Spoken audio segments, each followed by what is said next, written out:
This is Ambition Today.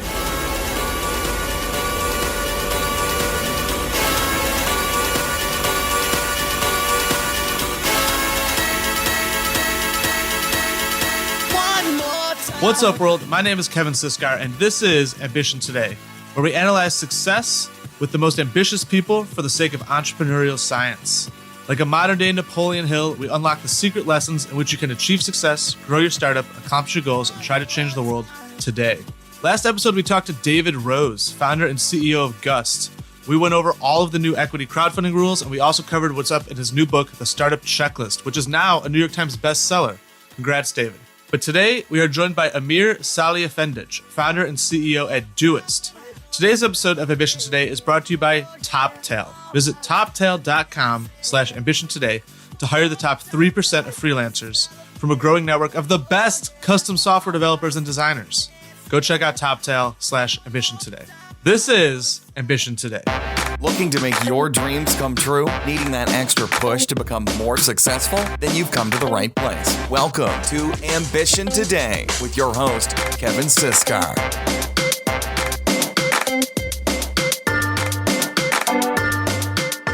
What's up, world? You are listening to Ambition Today, and I am your host, Kevin Siskar. You can add me on Snapchat as KR Siskar. Was recently featured in Huffington Post as one of the top 14 Snapchatters in New York City to check out. And I'm also on Twitter at the Siskar on Twitter. I blog about startups, technology, and life on siskar.co, and that is also the home of Ambition Today. On today's episode, we are joined by Amir. He is the founder and CEO at Todoist, which is the maker of the popular Todoist app, which I love. I use Todoist all the time. So Amir, welcome to Ambition Today. Thanks a lot, Kevin. It's awesome to be on the show. So you're actually remote right now, right? Where are you? I'm currently in Porto, in Portugal. Yeah, but I'm actually moving to Barcelona today, so it's kind of messy. That's awesome, though. Both countries are beautiful. I love Barcelona, so that'll be great. But I'm excited to have you on the episode because I use Todoist every day. For those of you that don't know, Todoist is a to-do list app focusing on increasing your productivity. And I actually recently, I blogged about this as well. I deleted every app off my phone. I had an issue with iCloud, and I only kept like 20 apps. And Todoist survived the great app refresh of 2016. So that's awesome, and thank you for making that. Thank you, Kevin, a lot for the kind words. Yeah, I have been working on this for almost like 10 years. And, along the way, a lot of other people have joined me on this journey. So, yeah. We're going to get into a bit more about Todoist, but first, as always, we try to isolate how did you get there, right? So let's start with where did you grow up? Well, I was born in Bosnia. I'm unsure if you know where Bosnia is. It's like it was part of Yugoslavia. It's close to Croatia and Serbia. So my parents are basically from Bosnia, but we had like a huge war in the 90s, and we had to flee from the country. And then we moved to Denmark. So basically, like my upbringing is, in Denmark. That's where I studied and learned stuff. Yeah. And was your family entrepreneurial at all? Yeah, I mean, basically, my whole family, my parents never really worked for anybody else. My brother has also his own business. My sister actually, she works for the government, so. It's kind of she's kind of the dark horse of the family. But yeah, I mean, we have always been entrepreneurial in our thinking. And how do you think that affected you growing up? I mean, how did that impact you once you started, breaking out in college and doing projects and? The truth is, I actually hated my parents' job because we never really had vacations. And I worked all my vacations.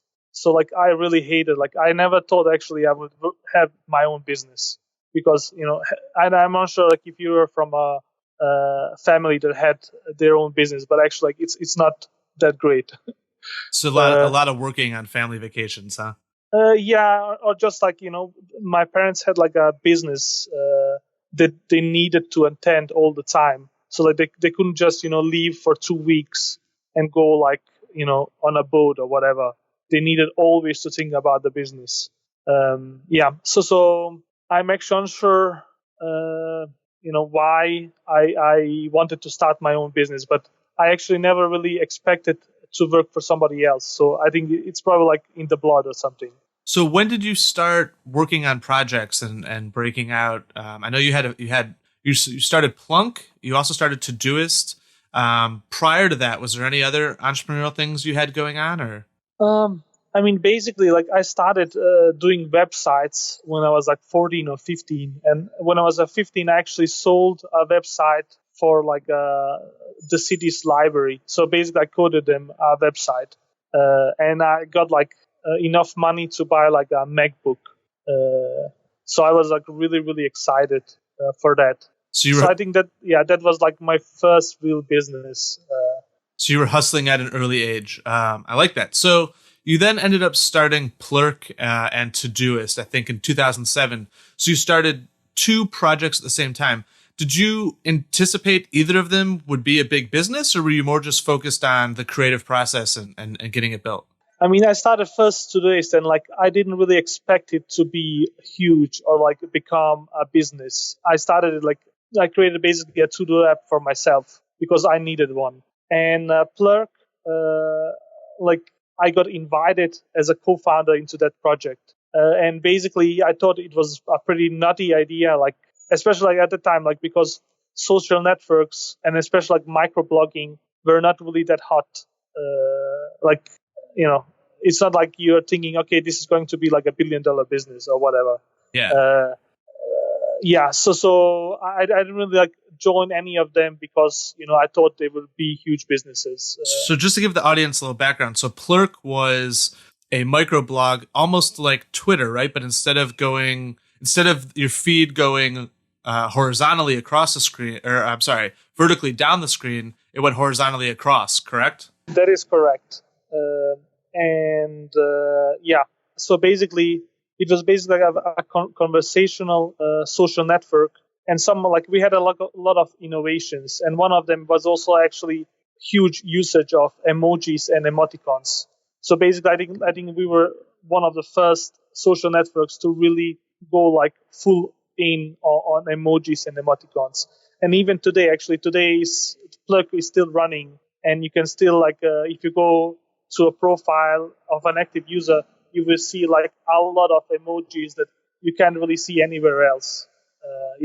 Yeah, it's interesting the rise of the emoji in the last few years even. So wow, in 2007 you guys were really early for that then. Yeah, but we also made huge amounts of mistakes as well. So what did you guys learn from Plurk? What was the main takeaway there for you? For me, it was a huge learning experience because we built something that millions of people used, and we scaled it to like millions of users in a matter of like 6 months, I think. So it was just like huge amounts of growth, but it was also like really, really stressful, and nothing was controlled. So it was just like chaotic, like everything was exploding. We were growing, and I was like working all the time. So that's basically like what I learned is that you need actually experience, and you need to like control growth, especially in a social network that like almost grows exponentially. If you don't know what you're doing, you can't really keep up with it. So I want to jump over to Todoist now. So you said, you were working on Plurk, you started Todoist just as an app for yourself. How did it get out there then? Did you release the code somewhere, or you put it up? How did it initially get in the public domain? Basically, I had like a development blog, and my launch strategy was basically to publish it on my blog. And I think I got like about 300 users doing that. So wow. that was the launch of the product.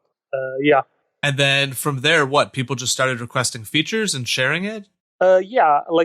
From that, we got featured like in Live Hacker, in Read Write Web, and other like publications. People, shared it with others, and a lot of people also really liked it a lot. And even like one of the first hires I did, and it was already like in 2008, was a support person, because I was like bombarded with support requests. Yeah. So when did you know Todoist was going to be more than, a project, right? Like when did you know that there's something here?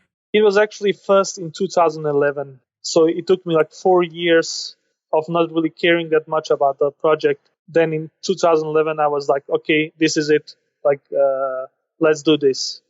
And then I went on and worked full time on Todoist. And then I saw you did something in Startup Chile then in 2011 too?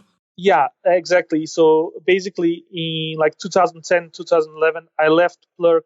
Like I stopped there, and then I went to Chile to be part of Startup Chile. And that's where like really Todoist kickstarted. And I went like full on, like full time, and just like focused on that. And for the audience, because I want to make sure everyone's fully clear, when you say to-do list app, so how would you pitch Todoist just so the audience knows what exactly we're talking about?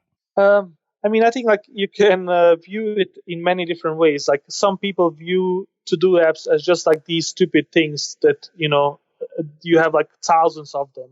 But I think actually like to-do apps are like a new abstraction. So you have like some abstractions such as spreadsheets, like a Word and general office apps like Mail app.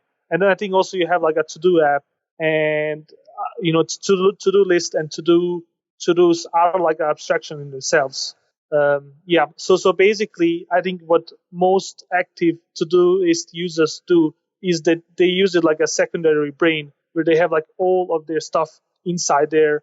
They have like to-dos, projects, reminders, notes, and it's like a system for their life. Yeah. I mean, I used to use the iPhone reminders app, and I used to have probably 35 different lists in there, right? And I would every week have to just keep shuffling stuff back and forth because there was no way to sort by due date or anything like that. And what I loved about Todoist is that it's not overkill, right? You have some other platforms out there that are, you could write custom scripts to customize your to-do list, and it's too much, right? I like Todoist because it's simple but still powerful, right? And so it really does a great job of keeping everything organized and still, attaching your information and stuff like you mentioned. Yeah, exactly. So I think like it's a balance between simplicity and like power. And with to-do apps, I think they are also like very, very personal. It's like much more personal than like calendar system, because like everybody has their own system. They want to do stuff in a specific way, or like organize stuff in a specific way.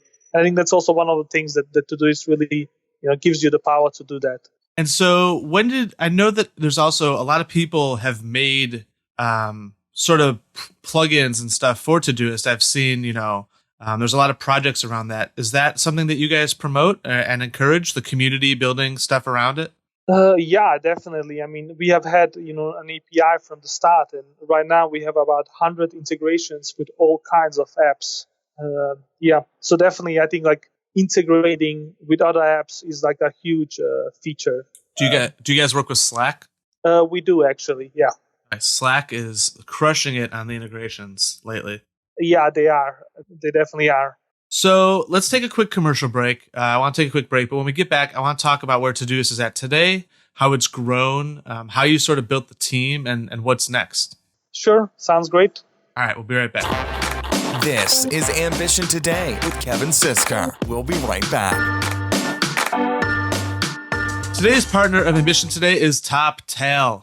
TopTal is in the top talent that you can get for your business. The top 3% of software developers and designers. Just visit toptal.com/ambition today for a free 2-week trial with all of those developers and designers. You'll get started right away. Someone will reach out from the TopTal team to get someone onboarded. And in 2 weeks, you can get a lot done. You will own all the work and code from anything you built during your trial, and you can get a lot done in 2 weeks. As someone from the TopTal team will reach out to you almost immediately to get you going. That's TopTal.com, toptal.com/ambition today to get started today. Don't miss out. Take advantage. And now back to this episode of Ambition Today. You're listening to Ambition Today. Visit us now at siskar.co. Welcome back. We are here with Amir Salihefendic talking about Todoist and his company Doist before the break. So Amir, how has Todoist grown over the years? How many customers do you have now? Well, we have, I think, close to 8 million registered users. around Wow. 1 million active, and we have like revenues in like the millions range. That was my next question. Yeah, how much revenue does Todoist do? So Yeah. a few million a year? Yeah, All right. And you now have a company called around the Todoist app called Doist, correct? that is correct, yes. And so what's the goal there? I mean, to be frank with you, like when I started this, I started it with a very little ambition level. And then over the years, it has just grown. And right now, we really want to change the world. So basically, like my dream is building a huge company. Maybe not like in terms of, amounts of people that we hire, but more like in terms of impact.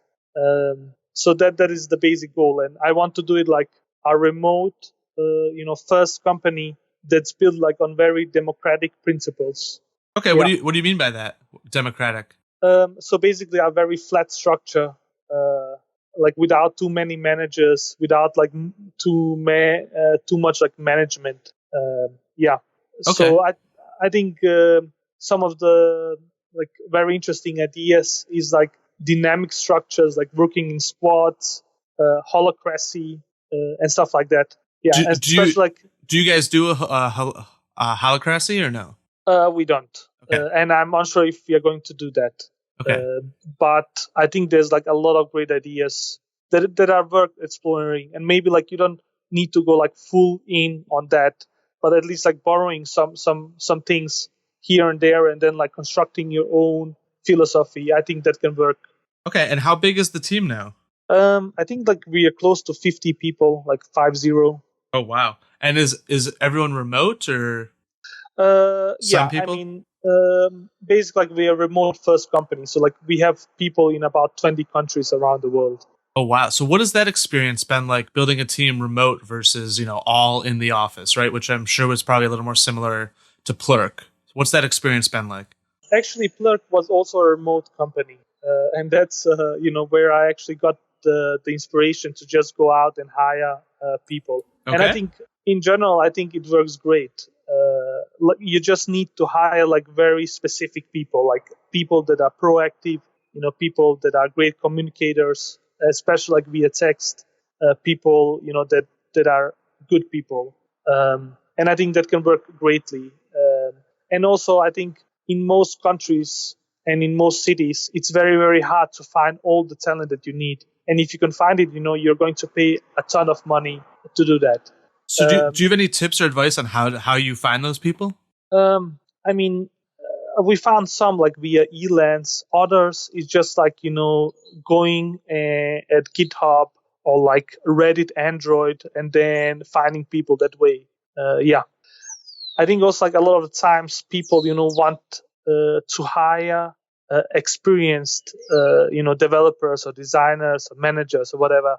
And I think like it's much better to hire for the potential of the person. So that's what we hire for. Like we don't really care that much about the education or experience of a person, but more like the potential. Do you look at passion or do you look at like their motivations or an excitement around Todoist?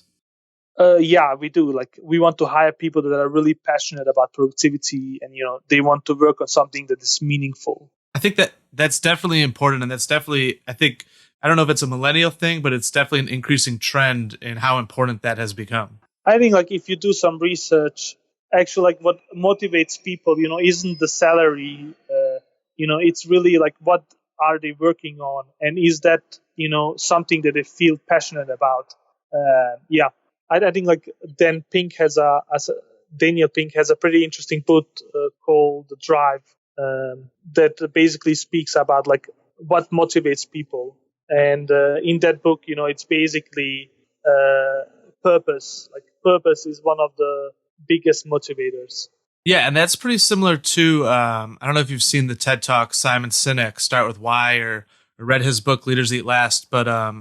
yeah, I have actually both seen the talk and read the book. Yeah, perfect. So Simon is actually in New York, and the company that we are, one of our mentors companies for Founder Institute, which is the accelerator I run here in New York, they're called NextJump, and they are, Charlie and Simon go way back, and NextJump has implemented a lot of those things Simon talks about, and they've seen tremendous results with it. They were just featured in Harvard Business Review as one of the 3 global deliberately developmental organizations, DDOs, just for how they invest in their employees and treat them. And it's amazing the rewards you see from doing that. I mean, how do your employees react when you take that, employee first mindset for them? The thing to note is like actually only like in the 7, I don't know how many years, it's maybe close to 8 years that we have run this company.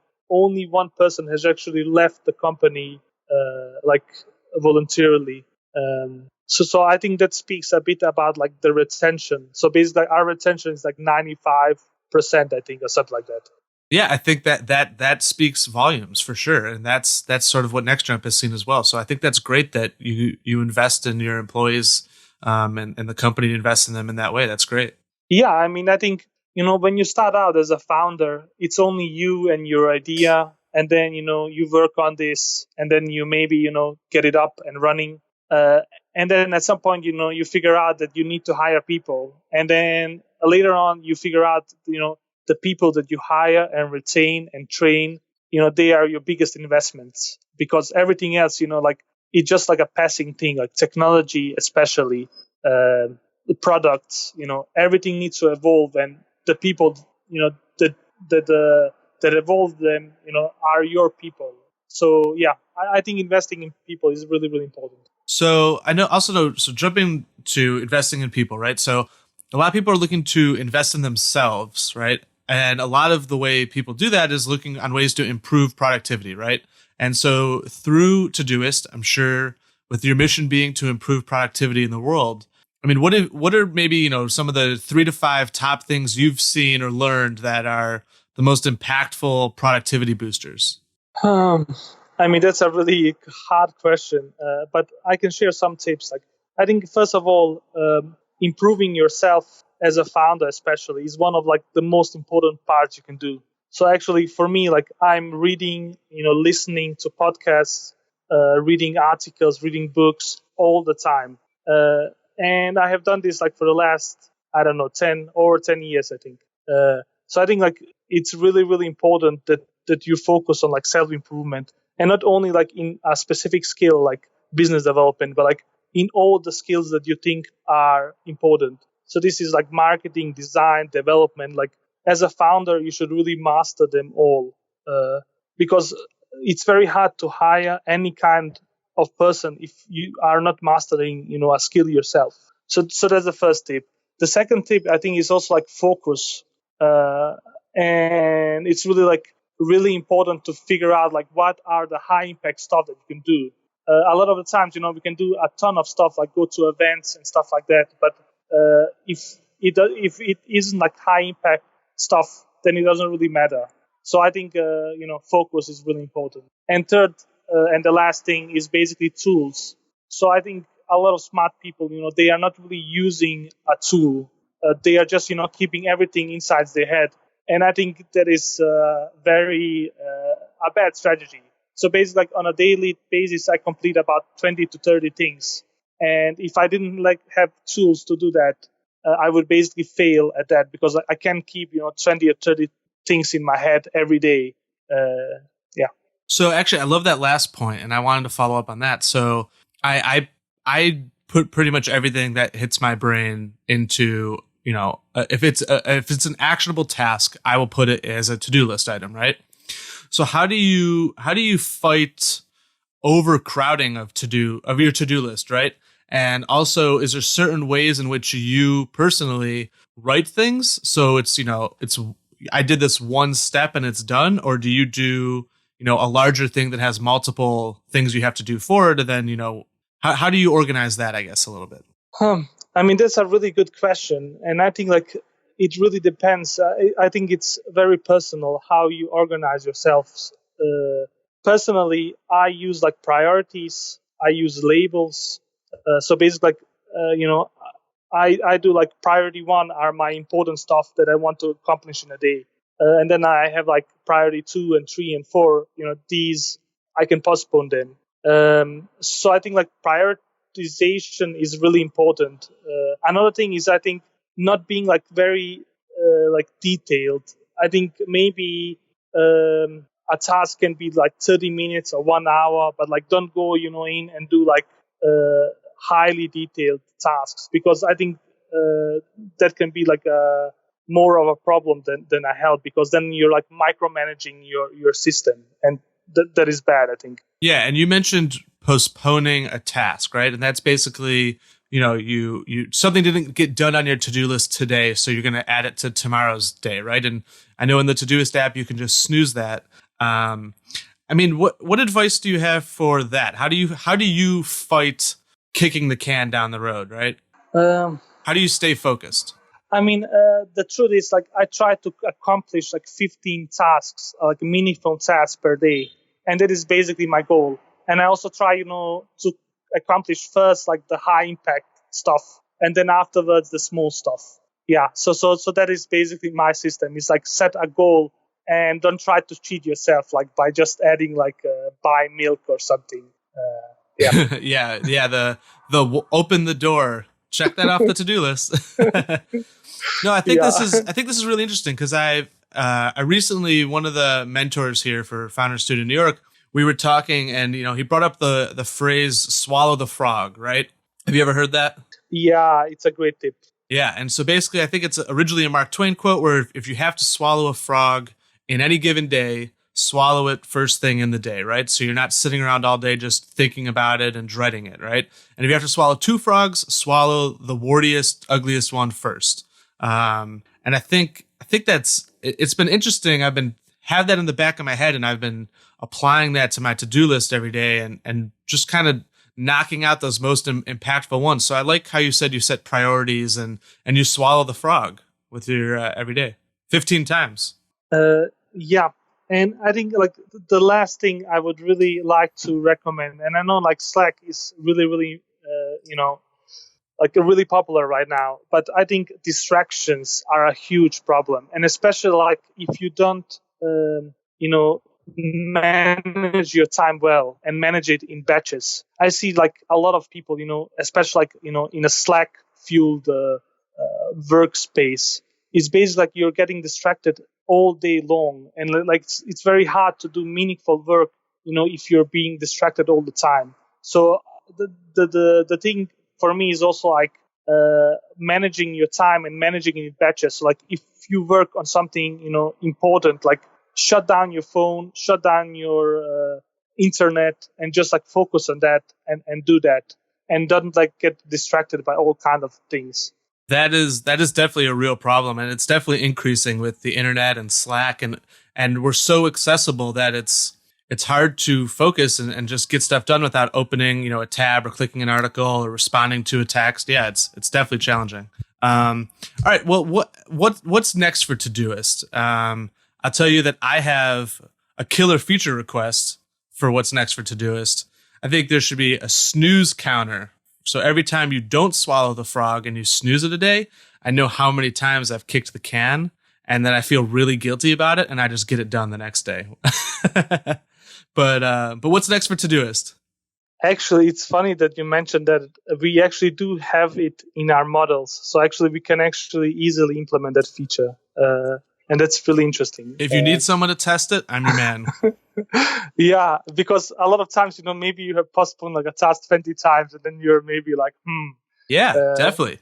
If I can know how many times I delayed it and how many days it was originally delayed by, that would be killer. Just for auditing myself. But anyway, so what's next for Todoist? So basically, it started as a side project, then it got like built into a product that's like growing and profitable, and now we're like building a company around it. And basically the next goal is we are also doing a communication app, and our goal is also to venture Todoist into like more of a team to do app. So basically focusing more on businesses and team usage, because that's something that we figure out. Like we launched Todoist for Business, which is basically like a Todoist for businesses, but we didn't really make any changes to the product. And actually, this has turned into a quite profitable like business for us. And we have like I think about 20,000 teams actively using it, about 60,000 people using it. And basically, we have not really done that much work on this. So we will, buckle down and improve Todoist for teams. Like it will still be, awesome for individuals. And then we will combine this with a communication app. So basically, in the future, we hope that our business or a team can run on our products. That's great. Well, I wish you the best of luck with that, and I look forward to those future releases. That'll be great. Yeah, I mean, we are also really looking forward, especially like our communication app. We have worked on that for like a year and a half now, and it's especially interesting given like how much Slack has grown. And it's not really a chat app, so I think we are going to bring something like quite interesting to the market. That'll be great.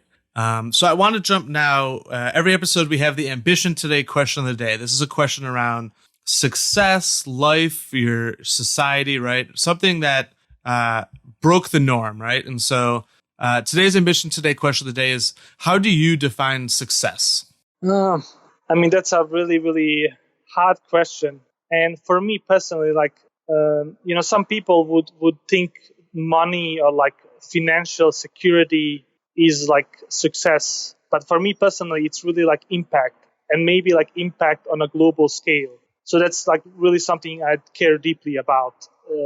Basically, I want to create something that maybe hundreds of millions of people use on a daily basis. So that's really like, for me, that will be the ultimate success. But of course, like, setting ambition so high, that can also be like pretty depressing because it's very, very hard to achieve that. But at least for me, like, you're well on your way. But the road is really, really, really tough. So at least in my current position, that is what we're like trying to achieve, and we will see if we will get there. Well, I applaud your ambition. All right. Well, this has been great. So for everyone listening, listen up. If you enjoy the show, as always, if you go to siskar.co/review, you can leave your review for the episode in just 3 quick steps. Thank you so much for the help. You can also leave the review directly in the iTunes store. Also, screenshot this episode. Share it on Snapchat. Snapchat, a screenshot. That doesn't work. You can't screenshot Snapchat. Gotcha. All right. I got this. Thank you so much for the help. Also, share this episode on Snapchat. Go right now, take a video of yourself, snap it to someone, and tell them that you just listened to Ambition Today, and they need to go check it out. Share your favorite quote, great stories from Amir. Tell them to go use Todoist. Tell them to do whatever it takes. Have them check out Ambition Today. They'll thank you later. Well, Amir, this has been a great episode. Where can people find out more about you and Todoist? Thanks for having me, Kevin. I hope I share some tips and some stories from my time. Basically, I think Twitter is a good option. It's Amix3K.